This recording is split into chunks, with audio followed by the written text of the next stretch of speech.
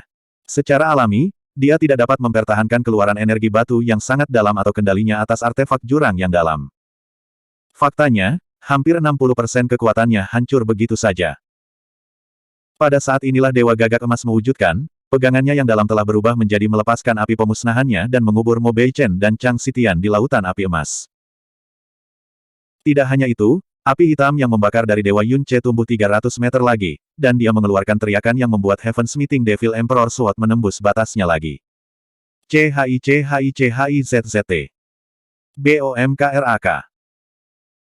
Ada suara yang terdengar seperti dunia itu sendiri telah terbelah menjadi dua bagian, dan formasi batu yang membawa mereka keputusasaan yang tak terbatas akhirnya hancur berkeping-keping dan menyebarkan pancuran cahaya coklat kekuningan.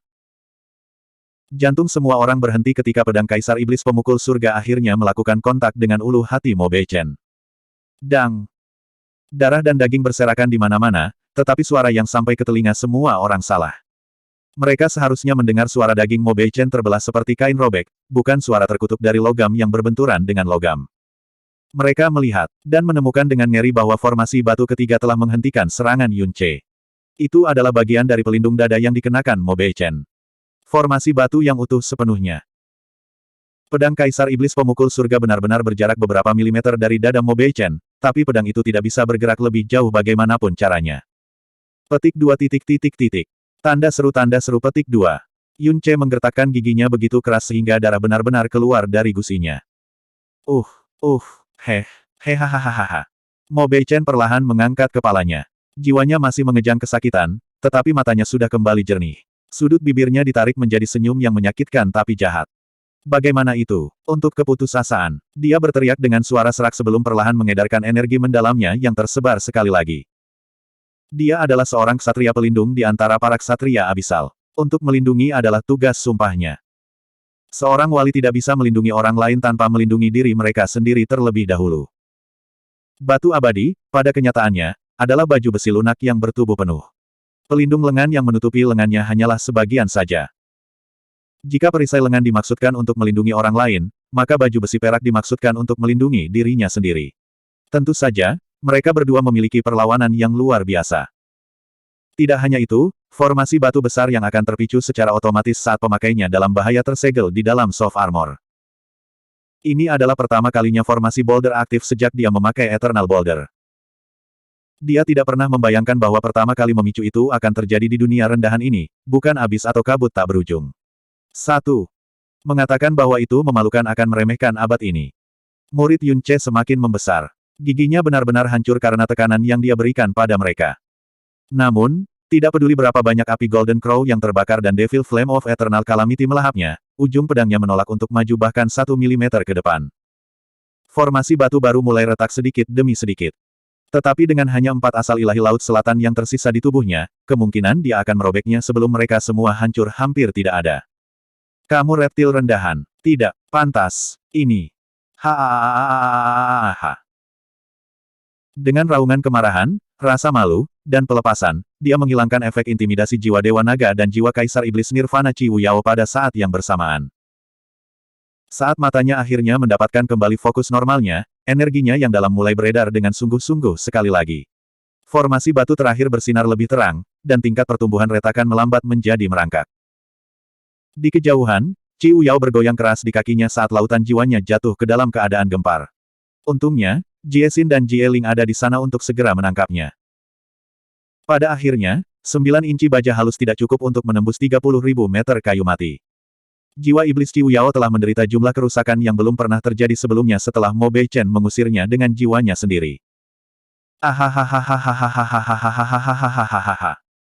Chang Xitian berteriak sekuat tenaga. Dia hanya berharap dia bisa mengubah setiap inci tubuhnya yang hancur menjadi energi yang bisa melahap Mo Beichen di sini dan sekarang. Namun, tidak peduli seberapa keras dia mendorong, dia tidak bisa merasakan dengan persepsi spiritualnya yang tersisa pedang Kaisar Iblis Pemalu Surga dan hati Mo Beichen semakin dekat. Qiyang. Asal ilahi Laut Selatan ke-15 hancur. 3 asal ilahi Laut Selatan terakhir mulai berkedip dengan putus asa. Sudah berakhir. Semuanya sudah berakhir. Gumaman tak berdaya seperti angin musim gugur keluar dari banyak mulut. Meskipun telah memilih untuk tunduk pada takdir dan menyerah pada abis beberapa waktu lalu, mereka tidak dapat menahan kesedihan mendalam yang mengalir di dalam jiwa mereka.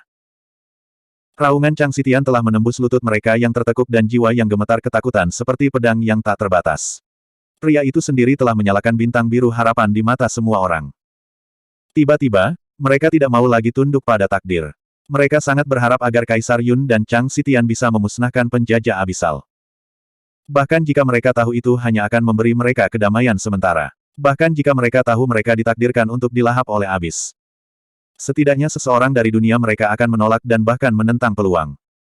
Setidaknya itu akan membuktikan bahwa mereka tidak menyerah pada hal yang tak terelakkan tanpa kebanggaan apapun. Sayangnya, sepertinya bahkan bintang laut dalam yang cemerlang itu masih belum cukup untuk memberi mereka kemenangan. Di tepi medan perang, sudut di mana tidak ada yang punya perhatian saat ini. Kurasa itu tidak cukup. Seorang pria bergumam pada dirinya sendiri sambil melihat ke langit. Dia mengenakan jubah garis merah dan emas yang berapi-api.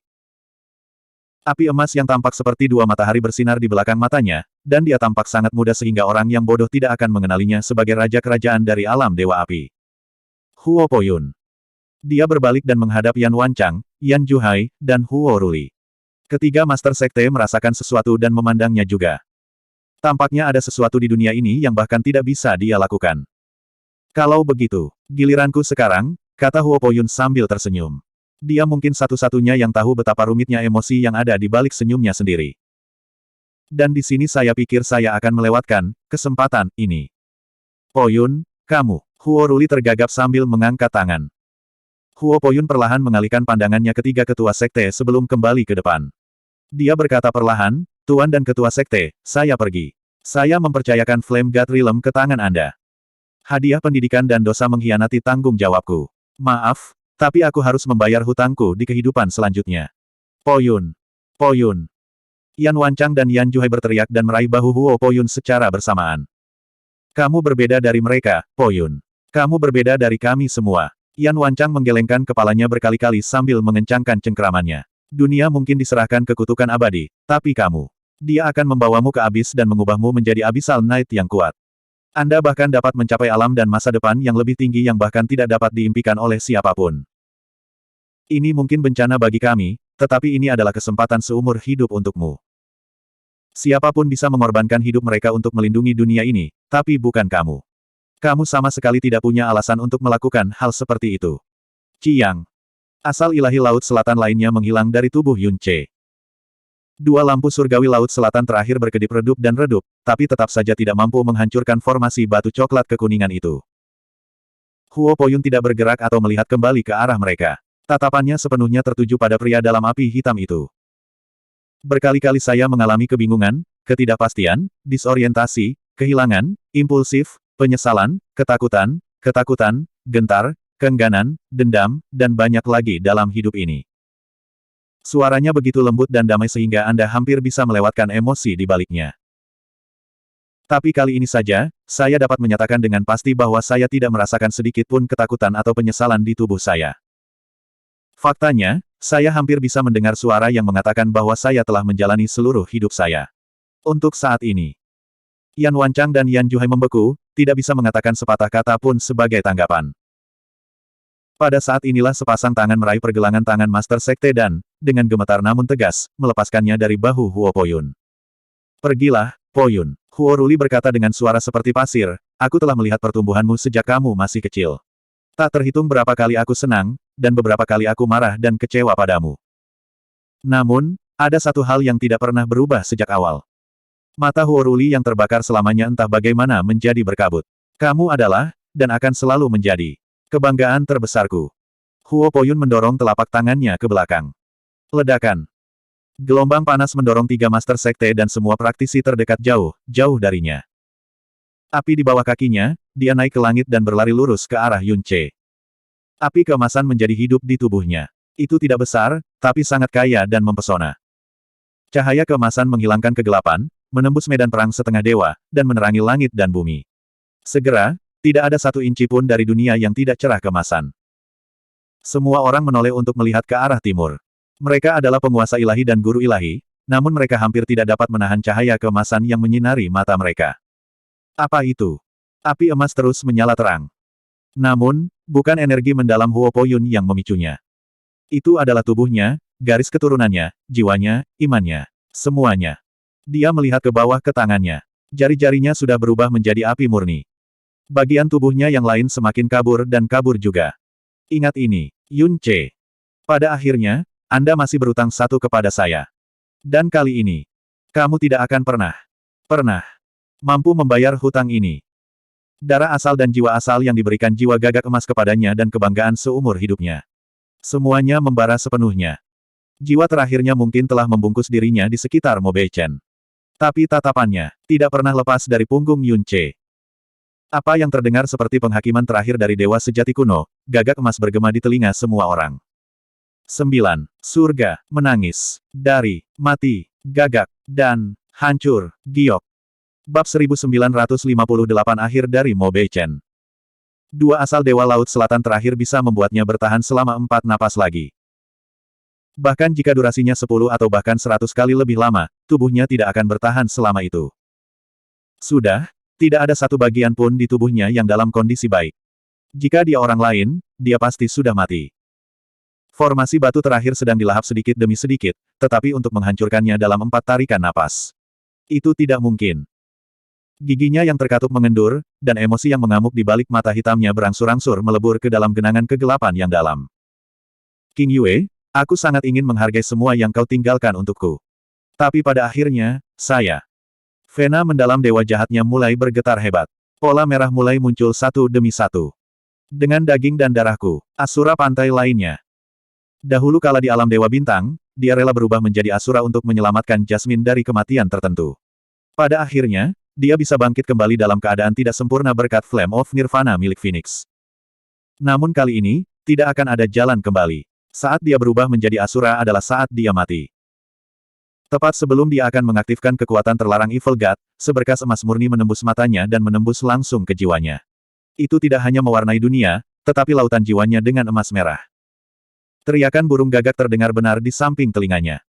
Dia paling akrab dengan tangisan gagak emas, tentu saja. Namun, kekuatan, aura, dan ketajaman di baliknya melampaui setiap tangisan yang pernah dia dengar dalam hidupnya.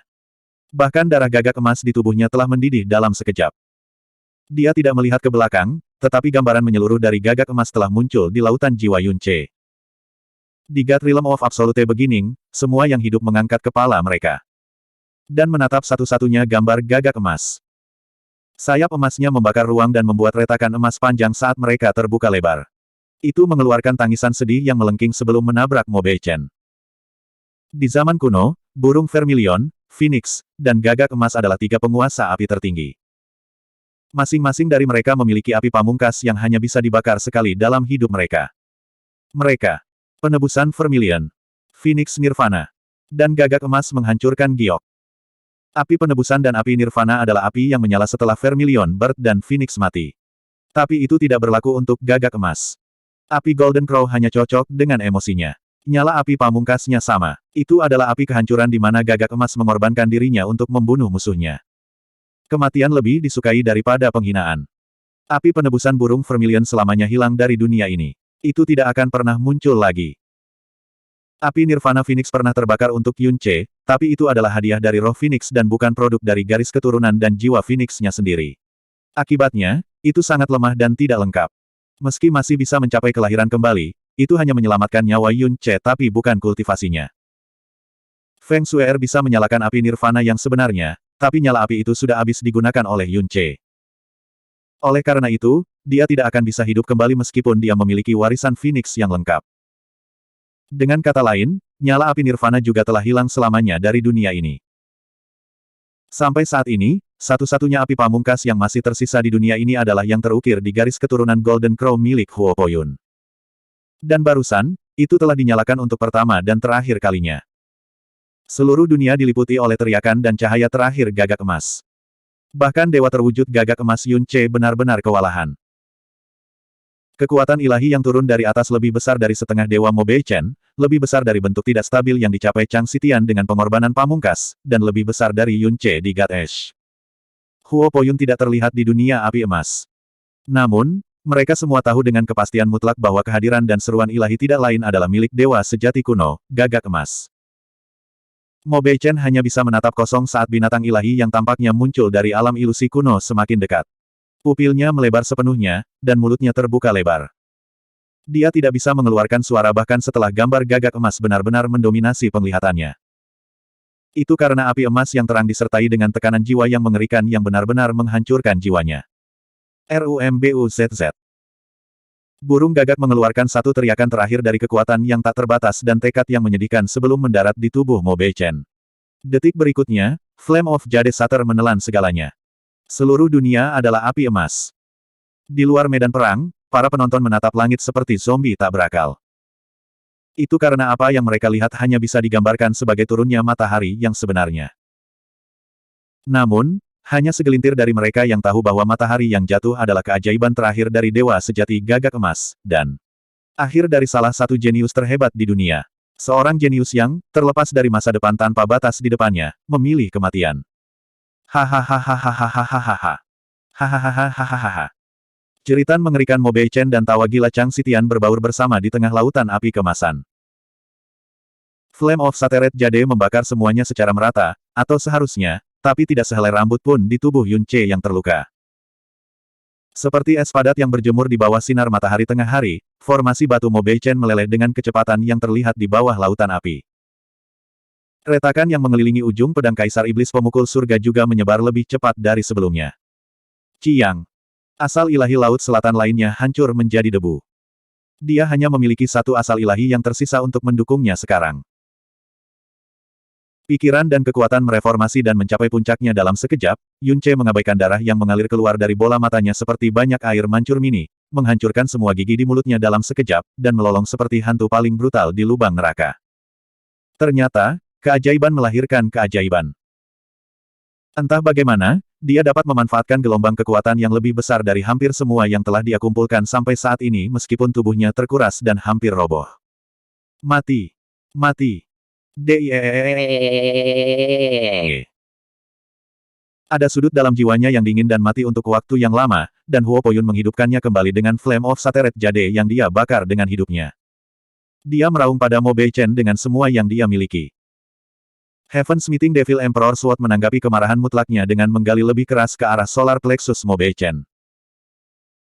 Tubuh Chang Xitian yang hancur dengan cepat dilahap oleh api, tapi dia tidak pernah berhenti mengunci Mo Bei Chen di tempatnya sehingga setengah dewa tidak akan bisa melarikan diri dari serangan Yun Ce atau lautan api. Dewa Es Yun Ce, kunci tubuh Chang Xitian, dan Flame of Sateret Jade milik Huo Poyun. Akhirnya, bang!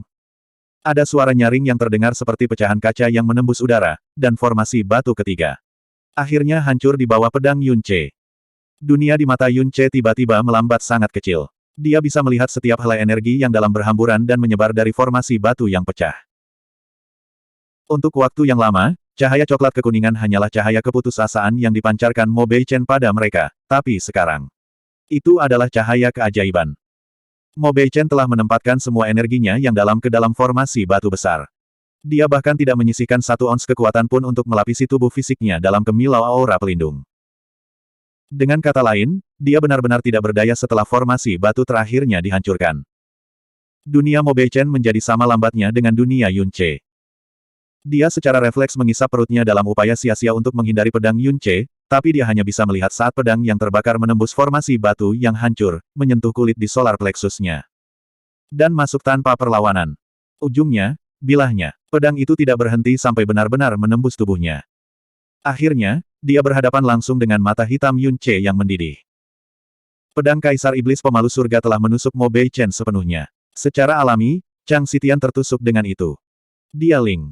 Yun Ce meraung di dalam lautan jiwanya yang terkuras. Itu tidak perlu, sungguh. Roh racun langit telah mempersiapkan dan menunggu saat ini sejak awal. Begitu pedang Kaisar Iblis Pemalu Surga telah menusuk Mo Beichen, bayangan seorang wanita muda muncul entah dari mana. Dia sangat cantik seperti elf. Dia memiliki rambut panjang berwarna hijau zamrud dan mata seperti zamrud. Dia tampak sangat berbeda meskipun dunia di sekelilingnya benar-benar tertutup api. Wajahnya tampak tenang dan suci. Lengan disilangkan di depan dadanya, dia perlahan menutup matanya sebelum membukanya. Gelombang hijau mengerikan yang luar biasa tebal mengalir ke bilah pedang Kaisar Iblis Pemukul Surga. Dan meledak di dalam organ internal Mo Beichen. Jiwanya tercengang, kekuatannya tersebar, dan racun telah diledakkan di dalam tubuhnya. Dia mungkin setengah dewa, tapi tidak ada yang bisa dia lakukan untuk menghentikan ini. Seolah-olah hijau mengerikan telah berubah menjadi ular berbisa yang tak terhitung jumlahnya yang tidak menginginkan apapun selain melahap segalanya. Itu dengan cepat menyebar ke organ internalnya, daging, darah, tulang, pembuluh darah yang dalam. Pada saat Mo Beichen mendapatkan kembali kemampuannya untuk berpikir dan menyalurkan kekuatannya, warna hijau mengerikan itu telah menyebar ke setiap sudut, setiap helai rambut di tubuhnya. Bahkan mata emasnya diwarnai dengan warna hijau yang menakutkan. Ah! Dia merasa seolah-olah jutaan, tidak, miliaran ular berbisa dengan kejam mencabik-cabik tubuhnya. Setiap anggota tubuh, setiap organ kejang tak terkendali dari ledakan rasa sakit, ketakutan, dan keputusasaan yang tiba-tiba. Kulitnya berubah menjadi lebih hijau dan lebih hijau dari detik ke detik. Tidak. Tangisannya tidak keras, tapi tidak salah lagi rasa sakit dan kepanikan mutlak di belakang mereka. Rasanya seperti dia akan berteriak lebih keras jika tenggorokannya tidak dibatasi oleh miliaran ular berbisa. Rasa sakit itu juga disertai dengan rasa takut yang mendalam. Itu karena jiwanya yang berkedut dan kesakitan bisa merasakan derap kematian yang akan datang lebih jelas daripada sebelumnya. Dia belum pernah merasakannya sedekat ini bahkan ketika dia terpojok di kedalaman kabut tak berujung, atau menghadapi cobaan mematikan dari tanah suci. Hahaha. Mo Beichen bukan satu-satunya yang mendengar langkah kaki kematian. Chang Xitian juga mati dengan cepat. Namun, tawanya, meskipun lemah, sama sekali tidak menyesal. Saat pikirannya rileks, kekuatan ilahi laut dalam yang telah berada di keberadaannya sampai saat ini akhirnya memudar. Akibatnya, dia tidak dapat mempertahankan cengkeramannya pada Mo Beichen lebih lama lagi dan jatuh ke belakang dalam kabut cahaya biru yang menyebar. Jiwa iblis Ciu Yao terluka parah selama serangan sebelumnya, tetapi persepsi spiritualnya masih meliputi seluruh medan perang. Faktanya, dia telah merasakan segalanya dengan jiwa Kaisar Iblis Nirvana sejak awal pertempuran. Dia adalah satu-satunya yang bisa karena tingkat jiwanya. Api emas menghalanginya untuk melihat dengan jelas para pejuang, tapi dia bisa merasakan kesadaran terakhir Chang Xitian menghilang ke dalam ketiadaan, dan jiwa Mo Beichen menjerit kesakitan dan putus asa dengan persepsinya. Begitulah cara dia tahu bahwa Yun Ce telah melakukannya.